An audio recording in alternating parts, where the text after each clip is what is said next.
time for the final word in sports all across the state. You're listening to Sports Talk with your hosts, Phil Kornblut, Will Pelagic, and the Professor Tom Hayes. You've been waiting all day, so join the show now by calling 800-956-7266. We got better today, and I'll say the same thing every year. We'll know about this class in 2 or 3 years. At the end of the day, you got football's a developmental game, and the recruiting process is the evaluation, the recruitment, and then the development when they get on campus. And that's the process that we're in right now as far as that's concerned when they get here. Mario, I had a good feel that he was coming. He pretty much told me he was coming, but, you just never know. But his parents were very upfront with me. I just think that, he just, wanted to finish the process however he wanted to finish it. But I was pretty confident in him. Justin, I felt like for a long time was coming. The pinky swear on Thursday, that was the bit. When he pinky sweared me, I was like, we're going to get him. You break a pinky swear, then, we probably don't want you.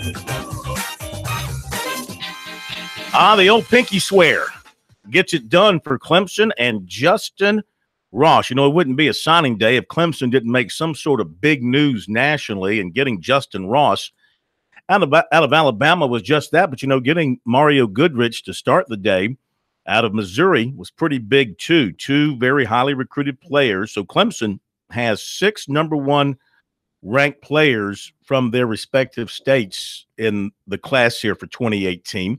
And the Gamecocks, of course, they finished up with a bang as well by getting Rick Sandage at the end of the day to join the class. And a very good pickup. They did miss on John Mincy earlier in the day. Dylan Wanham did sign as planned. So, it was an interesting day in that this is normally the day when it's really crazy. Now that is December 20th or whatever the early signing date will be because of the number of people who signed early. Though listening to, I think it was Mac Brown on the ESPN coverage, he's thinking more players now will wait and sign later after seeing how everything kind of played out this year. Why is that? Because of coaches moving, because they want more attention later in the year, whatever the case may be. He just cited a number of different reasons why he thinks – I'm not sure if it was Mac or one of their other analysts who said he thinks more of the guys will wait in 2019 to sign late than early. I don't think that's the case. I think that you're seeing the new world order come to pass where if you give – again, if we think about who has the power here, is the power in the hands of the players or the coaches? Now, when there was one signing period, the power is kind of all in the players' hands. But now that you have 2 periods, the power has transformed and transitioned to the coaches. And the coaches know they only have a certain amount of slots going into every year, and they can impart on whoever they want to have sign. Look, sign now. You got a guaranteed spot. If you don't sign now, might not be there. Yeah, but you know what? That was brought up, and the response was, well, little Johnny will pick up the phone and go, hey, coach, they don't want me over here now. I'll be able to be recruited by you and look at you come February. You still want me? Oh, yeah. Well, thank you. Hang up. Tell the other people bye-bye. It just depends on how much the player is needed and how much of a need there is in the program as to how you deal with the player. I mean, there's some players you let walk and there's some players you don't let walk. It all depends on the quality of the player and the needs. But isn't the player also, if he's really tied to that school, he wants to be associated with that school very quickly because he's been, kind of texting and calling other recruits and want them to help him out.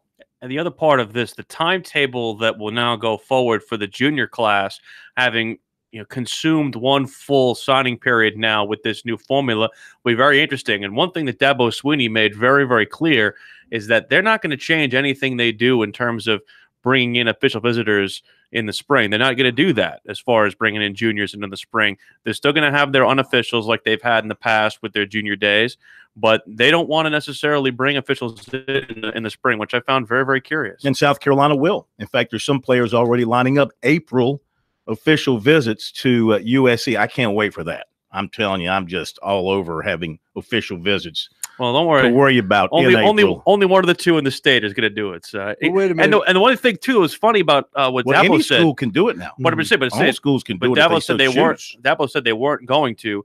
And the thing he said was, if you don't want to be dedicated enough to take an unofficial in the spring, then we probably don't want you. But you know what? You talk about, how'd you word it just a minute ago? It's a new age, New it's a world order. era, New new world world order. Dabo better not be too stuck in his old ways, because if you don't change with the times will leave you behind. I mean, look, Clemson had a nice finish today getting Ross and Goodrich. They missed on Richard Gurridge. They missed on Leon O'Neal earlier. They missed on Trevon Flowers. Perhaps they made a mistake by not bringing in the Phillips kid out of Lawrenceville, the defensive back, not bringing him in for an official visit, because they would have gotten him, Tyon Phillips, who's a very good cornerback, but they rolled the dice more on Leon O'Neal, and that didn't work. So my point is, I mean, Clemson went into Alabama and got a good one in Ross. There's no doubt about it. And they got a very good one in Goodrich. But just throwing your name out there and saying we're Clemson and we're really great right now isn't automatically going to get the deal done for you. And so if players want to take visits early and it's going to help them make their decision soon and make their commitment, I mean, Clemson could get left behind in that category if they don't choose to move with the times. Yeah, well, I'm interested in this because we saw this last year, which I thought was sort of unique in my looking at it. With Muschamp, with these discount camps, remember it only cost you what, $25 to go in or something. They tried you out, and then he's going to have the sort of springtime visits coming too. I mean, they might as well have a bus station outside the stadium. Well, the weird thing about this is, and this is something from Clemson's perspective, they were a little hamstrung by the numbers and the uncertainty amongst all the guys who came back. And I found it very, very curious to the fact that they didn't sign a full class this year. They didn't sign one last year. They plan on doing so next year because they're going to have I don't want to say a mass exodus, but more people leaving this upcoming year than had previously. And they didn't know about some of these other guys until basically it was too late to try and get in on everybody else. One thing that Muschamp said today at his press conference that stood out to me, and, you know, you can go by all of the rankings and stuff that you want to, and I get all that. The last two classes brought in 18 starters for his team. And those two classes and those starters have taken the team from 3 wins to 9 wins in those 2 years. That's good recruiting. Very much. If you're getting starters coming out of your classes, I mean, you're expecting that. You don't sign a player expecting him not to be a player. It doesn't always work out. But that kind of contribution shows that they are identifying good players who can win in the SEC. And now this class, I think, is better than the previous 2 classes. You got the quarterback in there, even though Bentley was in the #1 class. But you got the quarterback they're very high on, a very good-looking line of scrimmage, offensive and defensive, and some help in the secondary too. And he still has 2 more spots to fill, which he said today he plans to do so. Recruiting continues. He knows where those are going. Now, obviously, Bryce Thompson from Dutch Fork likely will be one if he can get his stuff together. The other could be somebody else out there. There is the transfer place kicker from Kent that, who knows, maybe he's in line for that other scholarship right now. They now have 23 in the class with Tyson Williams, who's already a player, but counting on this recruiting class. And the other part of this, not just the fact that you have those recruiting classes, but I think what it speaks more to is their ability to develop once they get the guy on campus, because that's the one thing where if you are not an Alabama or a Georgia or a Texas A&M and you're not plucking prime talent that is inside your own state, you've got to spend more of your time and resources on how you can develop players that you do get to play on the same level as those guys who come from those high volume areas. I think the big key right now is the lines of scrimmage. Even when South Carolina was good, their depth at both lines of scrimmage was questionable. Now you see where they're trying to build that depth up because what's up front counts. 10 of those guys coming on the offensive and defensive lines, that's a big part of their class. You know, we got a lot of great stuff for you tonight. We'll roll into it after the break.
This is the place to talk Tigers, Gamecocks, and more. Sports talk across the state on the South Carolina Radio Network.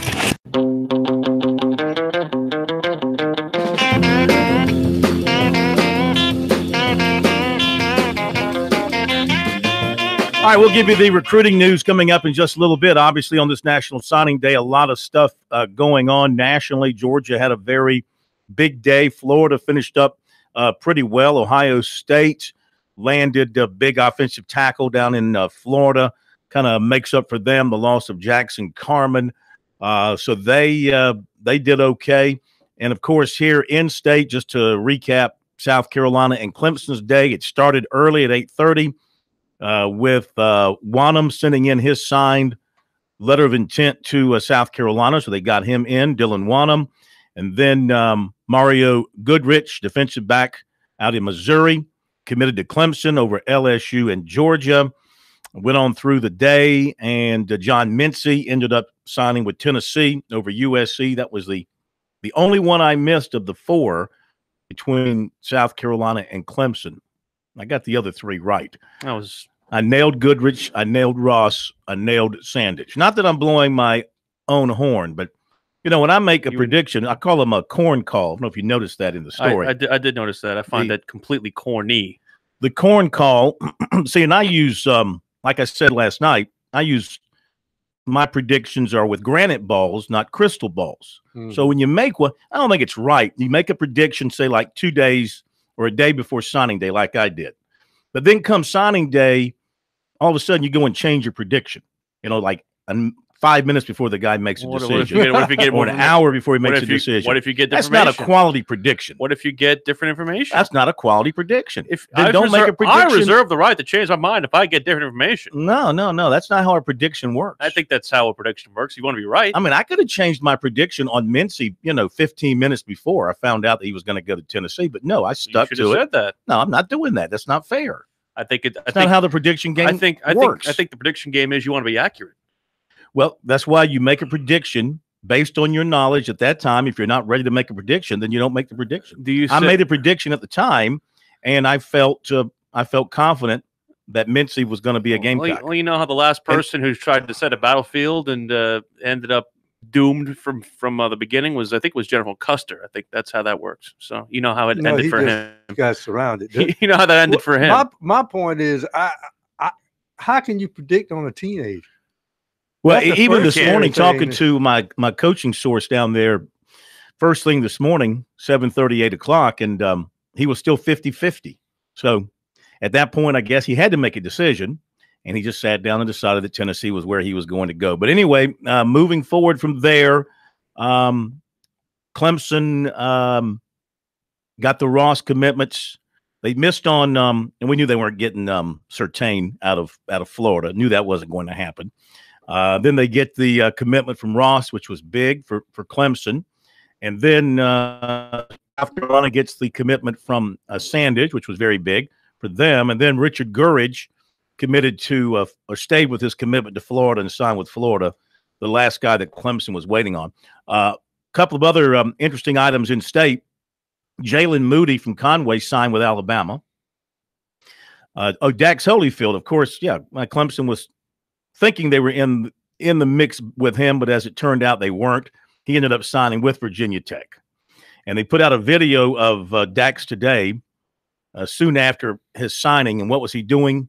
He was in the weight room lifting what looked like about 300 pounds of weights. Working on his shoulder. Getting that shoulder. You know, that Bud Foster, he's no Brett Venables or whatever the heck, however the heck that Interesting. goes. Interesting. And also Stephen Gilmore from South Point ended up signing with Marshall today. So he's taken care of. We'll go over more names and information. We'll hear from the coaches here as well in just a little bit. 800-956-7266 is the phone number. Let's jump to Billy in Greenville. First up tonight. Hello, Billy. Hey, yeah, I was listening to another radio show earlier today for you all on the Sports Talk, and they were making a thing that with Alabama, Georgia, and Ohio State, that maybe the playoff situation has made them schools more peelable than before the playoffs. You know, I mean, I was reading something where, and I'm just going by the star system. They were saying where Georgia and Clemson got 13 of the 29 5-stars, and if that keeps happening, it's like the rich are getting richer. And I just want to get your opinion on it. You think there's some truth to it? Well, hasn't always been the case, though? I mean, Yes. think That's not back just a over the playoff years thing, yeah. before all this nonsense of star ratings and that were developed, when everybody uses that as their guide. Alabama always got great players. Oklahoma, Notre Dame, Southern Cal. They always got great players. So But he wants that's to know not if, anything new. he wants to know if the playoff system has No. accentuated that. No. Like I'm saying, it's always been the case that the strong get the best. The teams with the traditions and the histories have always recruited well. I don't think it's any different now. But the point now is it's being narrowed down. It's being funneled down to 4 teams. I mean, in the past, we would have New Year's Day, and you would have, you know, sometimes you might have 3 or 4 teams, maybe more, going into New Year's Day with a chance at winning the national championship. But I kind of think I understand what he's trying to say. And I think what he's trying to say is that now that we've had a couple of years of the playoff, you really haven't had that much variety between the teams. You probably, I want to say, no more than maybe 8 or 9 teams at the very most who have been participants in the playoff. And there have been a couple who have been in there every year, like Alabama and Clemson have. But the problem is that the playoff itself creates a little bit of a glass ceiling, which is hard to penetrate. And it gets you into, like when we talked about this earlier during the early signing period, about how, you know, with these high-level prospects, the high-level prospects, you need to be in a very exclusive club to even get a chance to get in touch with those guys, like the Alabamas, the Clemsons, the Georgias, schools of that nature.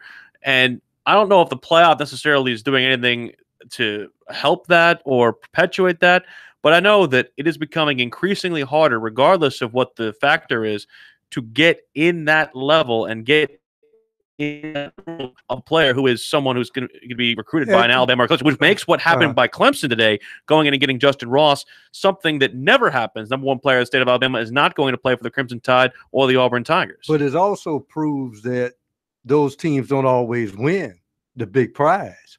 And the guy who may have been slighted in his ranking at 3 and 4 is working harder than that 5, because we know some of those 5-stars come in like they the cock of the walk, and they don't work at it, and we've seen them fall by the wayside. I'm just saying the same teams that have been winning national championships and playing in the big bowls for 50 years are still doing it, with an exception here and there. Like Michigan is a little bit in the rebuilding mode right now, maybe a little bit behind where Harbaugh thought they would be.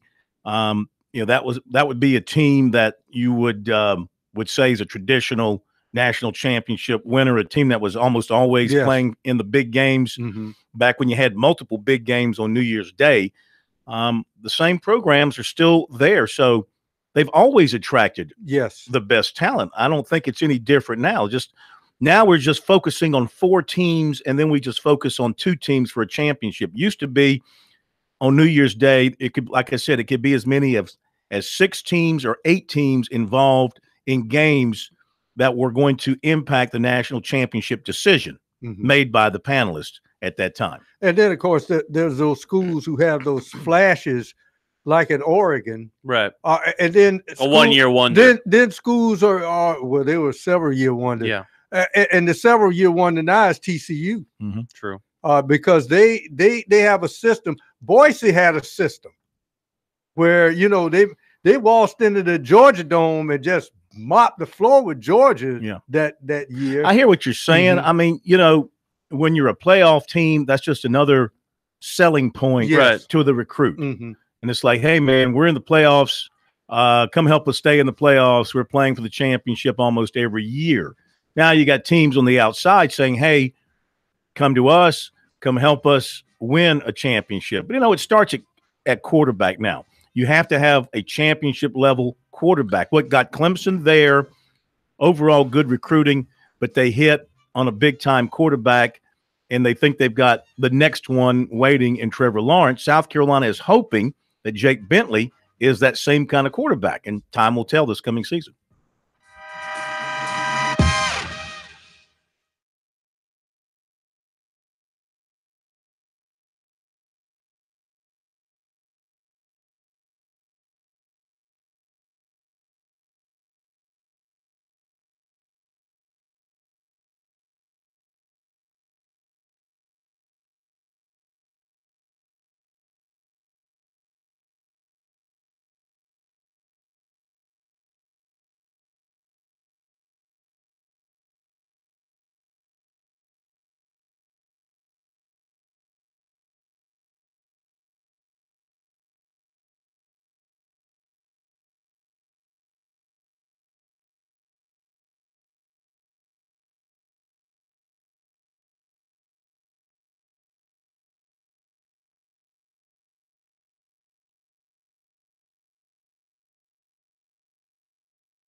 All right, National Signing Day deuce and final for 2018. It's all but done. Now, Dorian Gerald has not signed yet. The defensive end from Florence goes to the junior college out in California. He's not going to announce till Friday. He's got Florida, Texas A&M, Texas Tech, Louisville. Former Gamecock Marlon Character signed with Louisville. He'll be coached by a couple of former Gamecocks, Lorenzo Ward and Grady Brown. By the way, Buddy Pugh at South Carolina State announced today that Bennett Swigert has been hired as his new offensive coordinator from Newberry. The former started out at USC, ended up at Western Carolina. Very good offensive coordinator at Newberry. He's also hired from Newberry former Gamecock offensive lineman Nishan Goddard to be his offensive line coach. So a couple of guys might be vying for the big job once Buddy steps away after this next year. I don't know. The AD has Auburn ties. Okay. Stacy, is it Stacy Danley? Is that right? Former running back at Auburn. Mm-hmm. So I imagine he's going to look to his SEC ties and SEC area. Perhaps. I mean, at least they're hoping to maybe stay on after Buddy's Well, gone. I would think he wouldn't take a job for just 1 year. Right. But it is a step up for them going from Division II to FCS. True. More news notes, more recruiting information, of course, coming up. We'll go over everything in just a little bit. We're going to hear from Muschamp and Sweeney here shortly. Quickly, back to your phone calls, and we're headed to but I lost RJ. RJ in Lexington. RJ, welcome into Sports Talk tonight. How are you, sir? I'm great, Corn. Good afternoon, everybody. I agree with you, Corn. Getting that top-rated quarterback it makes your team. And, you know, a lot of the people are saying that they haven't seen a better quarterback than Lawrence in the past 10 years, and seriously are comparing him to Peyton Manning. Yeah. So that's pretty good comparison there. Phil, I want to ask you this question because this is what I heard.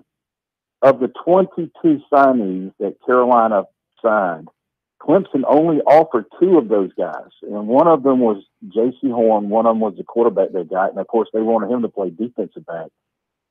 Can you talk briefly about? I know in the past several years that you know they used to go head to head with a lot of kids, and now they just don't. You know, and talk about missing people. You know, it's hard to go into Texas and get a Leon O'Neal. It's hard for Clemson to get that guy.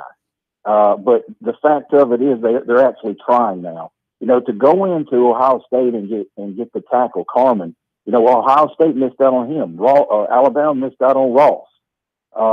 Florida State missed out on Lawrence, and everybody else did. So, you know, their footprint is way beyond South Carolina now. Going to Missouri and getting Goodrich, but Missouri didn't even recruit that kid.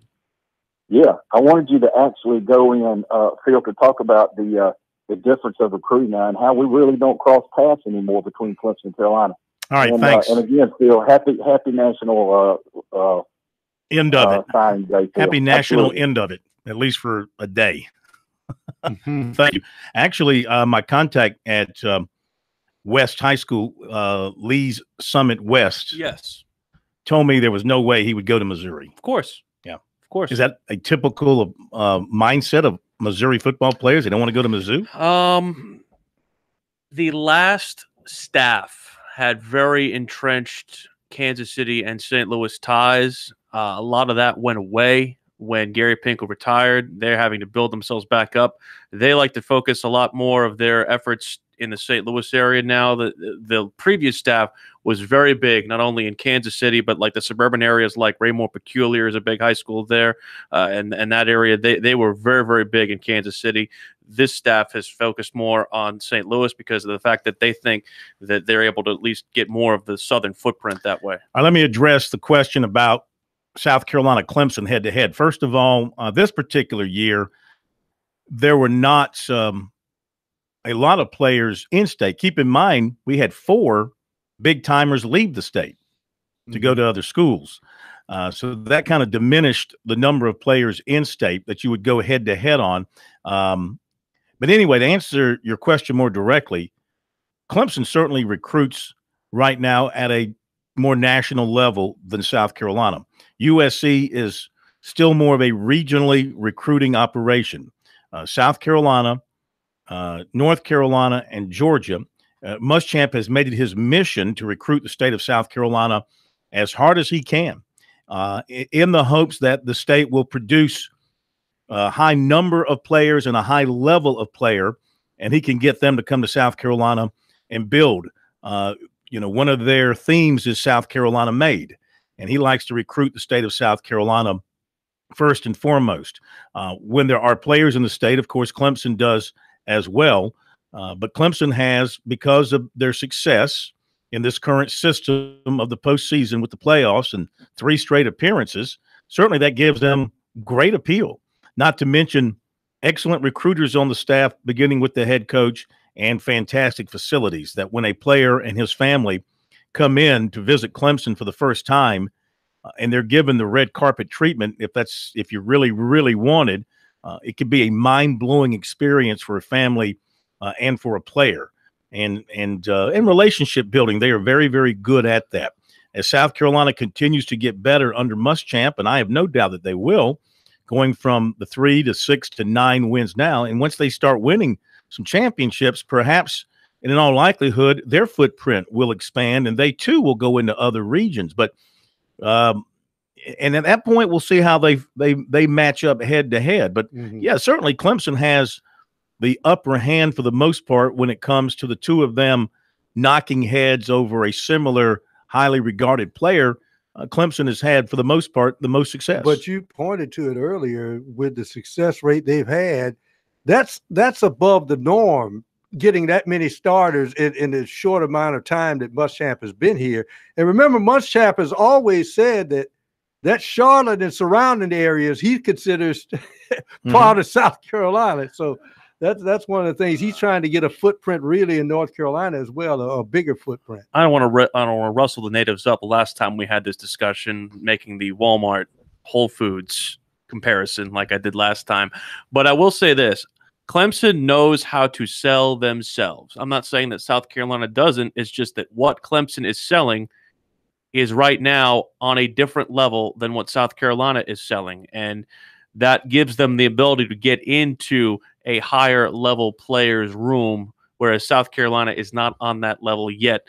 And that will chap a lot of Gamecock fans. I understand that, but you're on the move. You're on the move up. You look at the South Carolinians on Clemson's roster right now. Logan Rudolph didn't give South Carolina much of a look. So, that really wasn't a battle. Of course, Brian Dawkins was not recruited by South Carolina. He was going to go to Clemson. Niles Pinckney was a Clemson win. South Carolina recruited him, and Clemson obviously won that one. Then you go to Gage Cervenka, not really recruited heavily by South Carolina, but John Simpson was. That was another one that Clemson won out over USC. Tavian Feaster as well. That's another. Denzel Johnson is a player South Carolina did not recruit heavily, and Clemson did. And they took him, and so they've gotten him. And then looking at some of the older guys in state, Albert Huggins, that's another one that Clemson won over South Carolina. South Carolina didn't recruit Jalen Williams or the 2 Davis players, the 2 Davis brothers, so did not recruit those guys.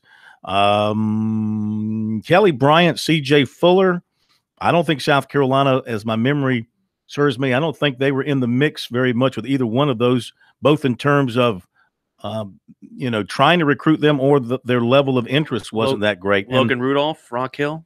Yeah, I mentioned him very first one. Yeah. And, South Carolina was really not in the mix with him. And then Hunter Renfro was a walk-on. Well, the point is that there aren't – first of all, Clemson doesn't have a lot of South Carolinians on its roster, not including the incoming class. I'm talking about the veterans. They don't have a lot of South Carolinians. And then, Kendall Joseph is another one. I missed him. I don't think South Carolina recruited Kendall all that strongly. It's all – look, it's in the eyes of the beholder. I mean, one staff looks at the guy and says, hey, we really like you. We want you. Another staff looks at the same guy and goes, not interested. And I think there's not a finite amount of talent. You just have to work harder. I mean, Captain Bundling came out of Alabama, a 2-star, and some of those guys who were 5 stars didn't pan out at USC, and this guy's 8 years in the league and now. The kid at Conway who's going to Alabama too, not even looked at by the 2 in-state schools. That is correct. We'll be right back.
Now back to Sports Talk, South Carolina's most listened to sports talk show for more than 30 years.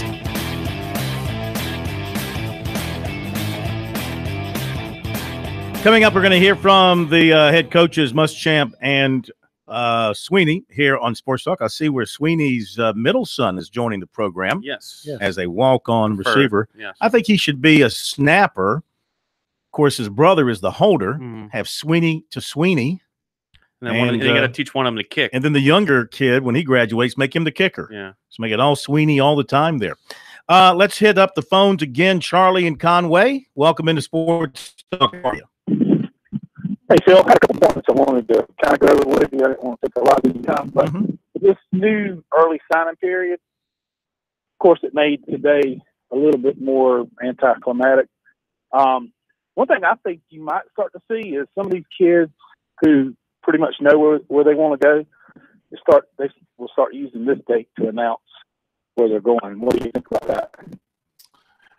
We'll start using, I'm sorry, say To that one more time. prolong the drama, you mean? Yeah, well, I mean, every news station's covering signing day, and look, today, I mean, we signed 2 people, but we've already got 6 guys, 5 or 6 guys for the 2019 class. 7. What if those guys just said, you know what, I'm going to wait till the 7th and let them know I'm committing to Carolina for 2019, and I'll enroll in December, you know? Yeah, I mean, I'll sign my letter of intent. He's talking about using this day to announce for next year. Junior commitments. That happens all the time. A lot of times we've seen that in the past where junior or 2 will announce on the previous signing day. Hasn't happened today that I'm aware of. But, I mean, who knows? It's wide open for anybody now. I mean, basically, it's wide open. I'll tell you what's going to make it even more crazy is if the NCAA approves this new transfer rule that you can transfer without penalty anytime. That is really going to make it wild and woolly out there because, I mean, it's you look at your 2 deep, as we were talking about it after the Muschamp press conference, you come out of spring practice and you look at the 2 deep and you say you're buried in 4th at running back, you're going to hit the road. Well, the other part of this is they're only going to make that happen if at a certain period of time. Like you're only going to have like a window, kind of like what they have with international soccer. There's going to be like a transfer window where you can only do it within a certain period of time. Yeah, I get that. But it's weird how different coaches have different feelings about it. I think we talked to Muschamp after the early signing period, and he seemed somewhat in favor of it. That was what he was asked about it today, and he is very much not in favor of it. And I think you look at it from the standpoint of who does that stand to benefit more. I think Will Muschamp might not mind trying to pluck somebody from another different school, whereas Dabo Sweeney, he might be afraid that somebody might come poach in his school. Yeah. Well, look, they've got another one leaving, right? CJ Fuller. CJ Fuller. That's a graduate transfer situation with him. He fell out of favor, got the fumble Ruski-itis, if you will, and also got passed up in the depth chart there by both Tavian Feaster, Travis Etienne, Adam Choice. All right, let's give you the news notes of the day from recruiting. We'll hear from the coaches coming up in our next hour. Just to recap the day as things have happened today as we wrap up. For the most part, though, for South Carolina, it continues because there's still 2 spots available for the Gamecocks, and Muschamp plans on filling those 2 spots at some point. But the Gamecocks did get defensive lineman Rick Sandage out of Concord, North Carolina, in a battle with Georgia. North Carolina was also in the mix, and Sandage said today he just felt at home. Getting to play early, having a good relationship with the coaches were also big reasons for him, and something he said all along, Muschamp made him a priority. And for good reason. He's a heck of a player. I think this guy's going to come in and play very early at South Carolina. His coach is very high on him. Very physical player who can go in and just change the line of scrimmage and push offensive linemen into the backfield. Clemson got its big prize, Justin Ross, wide receiver out of Phoenix City, Alabama. #1 player in Alabama, choosing to leave the state, turning his back on Alabama and Auburn to go to Clemson. He said, I just felt like family, and they made me feel like home. He said, I like how down-to-earth Coach Sweeney is and how involved he is with his players. He says, I want to have a great relationship with my head coach. He also liked the idea of catching passes from Trevor Lawrence for the next several years. His coach said he's an unbelievable route runner with great hands, great leaping ability, has an extra gear. He's also a basketball player, and that's where he learned a lot of his body control stuff. That gives Clemson the top-ranked player from 6 different states in this class. Clemson also got on the board with 6'2", 180 defensive back Mario Goodrich, Lee's Summit, Missouri. He picked Clemson over Georgia and LSU. Again, the coaching staff said it felt like he was home. The coaches, the players, everyone is always happy, he said. He said he just had that feeling. He also looked forward to playing for Dabo Swinney. Thinks he's a genuine guy, cares about his players, and felt comfortable around him. His assistant coach out there, Limbo Parks, told us that he's so good, he tries to bait quarterbacks into throwing the ball his way. He wants people to test him, to throw at him.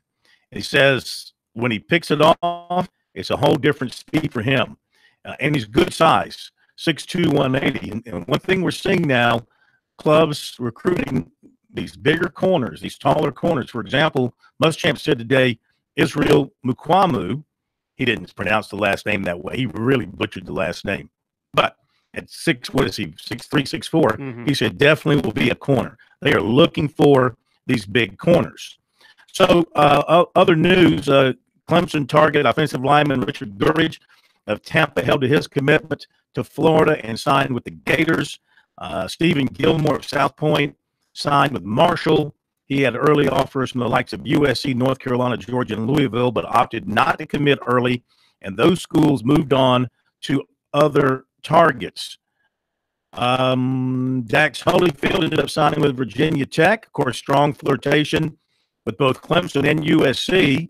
Clemson was on him early, first to offer, backed off after getting 2 other linebackers. USC then became a front runner over the summer into the season, but they lost interest after his official visit. He narrowed his choices to Virginia Tech, Stanford, and North Carolina. Clemson made a run at him last week, didn't get him. Former USC commitment defensive back Marlon Carricker, Northwest Mississippi Junior College, signed on with Louisville. Conway linebacker Jalen Moody signed with Alabama. Clemson came up short on Trevon Flowers of Tucker, Georgia, signed with Tennessee. And defensive back Patrick Surtain, Plantation, Florida, signed with Alabama. USC missed on defensive lineman John Mincy, Homerville, Georgia, signed with Tennessee. Punter George Georgopoulos of J.L. Mann was offered by Massachusetts, and he'll take an official at UMass Sunday and Monday. He's also considering walking on with offers for walk-ons from USC, Nebraska, and Old Dominion.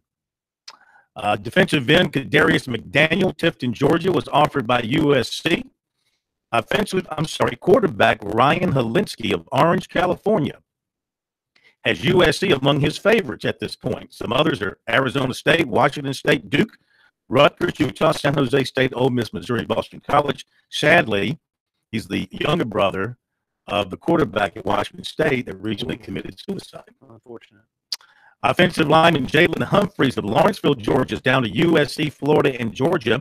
Indicates a decision isn't far off, and USC offered linebacker Avery Huff of Fort Lauderdale.